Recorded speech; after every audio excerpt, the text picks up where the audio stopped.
महोदय, पहिला प्रश्न जो सन्माननीय सदस्य रोहितजींनी या ठिकाणी विचारला तो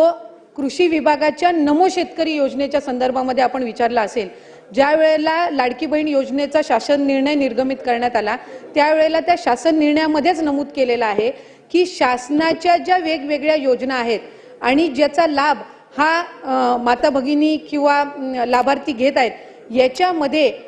1500 किंवा 1500च्या अधिक ज्या योजनेचा लाभ, ज्या रकमेचा लाभ जर ती लाडकी बहीण घेत असेल तर ती या योजनेमध्ये पात्र होणार नाही। एक